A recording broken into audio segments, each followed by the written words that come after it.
How to make your phone vibrate continuously without any application.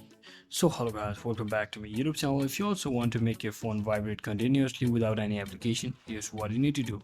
So first, just tap on this physical volume button right next to your phone cover and just tap on this three dot icon over here, which will take you to this volume interface. Now all you have to do is just tap on this speaker icon right next to the bell icon. So just tap on that, and just like that, you have successfully converted your phone to your vibrate mode. So if you don't see that, you can just keep on pressing that button just like this, or you can also perform that action actually by simply heading over to the top bar or top menu over here and simply scrolling down and clicking on this vibrate option over here. So let me just quickly show you, just like this,